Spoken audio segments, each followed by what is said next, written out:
Chord Theory 1, the structure of major and minor chords. If before now you've never had any interest in guitar theory, then the usefulness of it can't be underestimated. You can use it for writing music, understanding what you're playing, and even just simple tasks like understanding why you can have a chord with one chord name and several different shapes.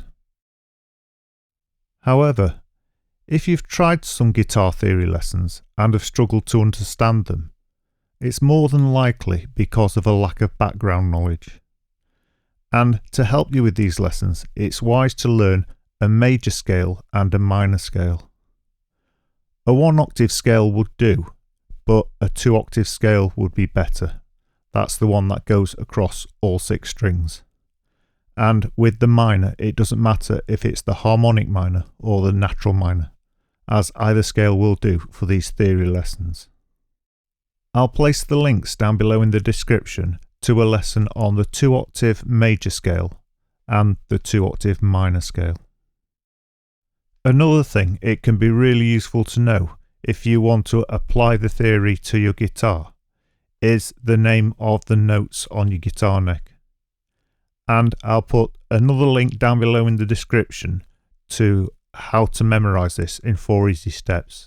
And I'll also put a free ebook with a note chart in it on the website www.ebooksforguitar.com. And that might be useful to print off and keep with you. Right, let's get into the all-important lesson. The structure of the major chord. Every major chord is made from a thing called a triad. And a triad is 3 notes. The first, the third, and the 5th note of the major scale with the same name as the chord you're trying to create.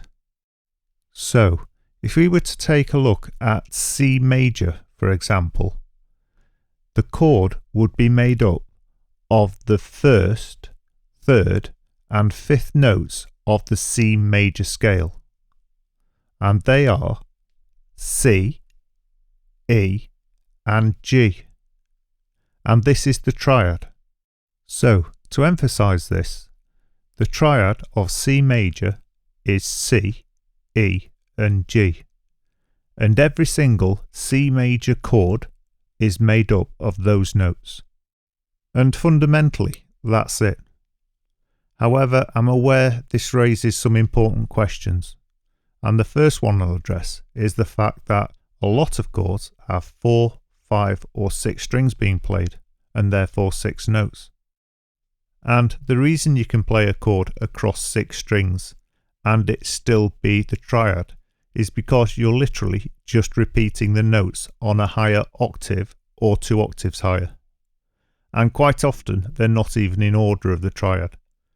And this doesn't matter as long as it's the notes of the triad. However, where you can, you should really start the chord with the root note.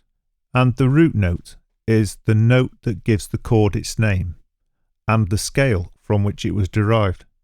So in the case of the C major chord, the root note will be C. We'll take a quick look at chords that don't start on the root note at the end of this lesson. Here's just a very simple, practical demonstration just to prove that what I'm saying is true. And the electric guitar will be playing the scale, and the acoustic guitar will be playing the chord. And this is just so you can tell which guitar's playing because of the difference in sound. So here's the scale on the electric guitar of C major.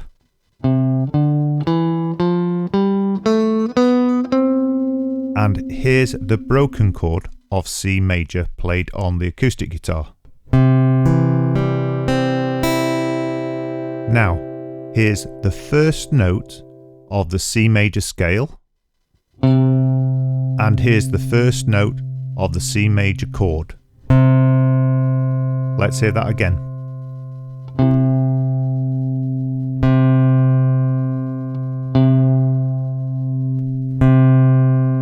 Right, here's the third note of the C major scale. And here's the second note of the C major chord. Let's hear that again.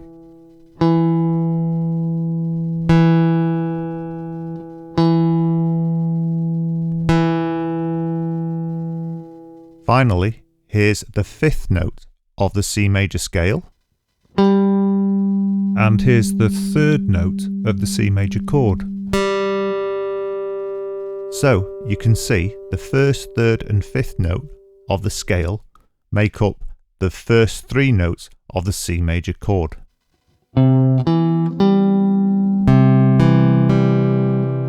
And the last two notes on that C major chord are the C and E again, which are both in the triad. Right, let's move on and take a look at the structure of the minor chord. If you understood the structure of the major chord, then the minor chord will be really easy, because it follows exactly the same rules, in that you find the triad by finding the first, third and fifth note, but this time of a minor scale. And for this example, we're using A minor natural, and you can see the first note is the A, the third note is the C, and the fifth note is the E. So the triad is A, C, E. So just as it was when we took a look at C, all A minor chords are made up of these three notes, even if they're different shapes and in different places on the neck. They'll always be made up of A, C and D. One easy rule you can take away from this lesson when producing chords is that any scale will always produce a triad for the chord of the same name as the scale. So for example, A major scale will produce an A major chord, or A minor scale will produce an A minor chord.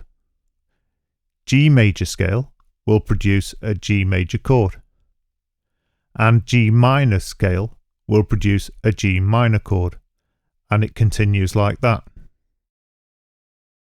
Right, let's take a look at one last thing. What are chord inversions? Chord inversions aren't a really important part of guitar theory, and you don't seem to hear them mentioned much these days. However, it's a really good idea to know what they are and to understand how they're formed. For one thing, they can help you understand why sometimes some chord shapes are different, and sometimes they start on a different note other than the root. So, a clear definition of what an inverted chord is: any chord that starts on a note other than the root being the note that gives the chord its name. In this particular tutorial, we've looked at the major and minor chords, which are made up of a triad. So, an inverted chord would be one that started on the third note of the scale or the fifth note of the scale. So, for a major and minor chord, there's two forms of inversion. A first inversion is where the second note of the triad or the third note of the scale is played first. So, for example, with a C major, you'd play the E first, being the third note of the scale.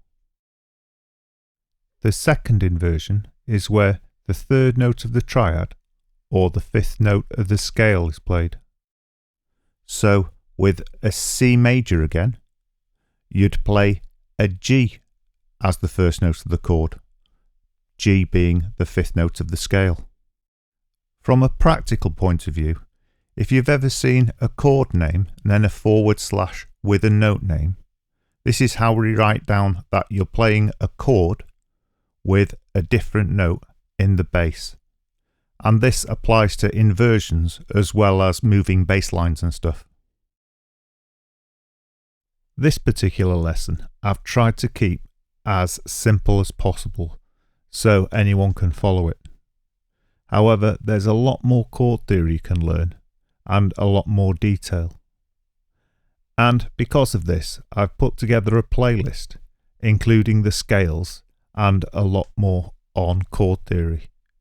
So if you want to learn more about this subject, or you want to go into more detail, just go through that playlist, which will be down below in the description.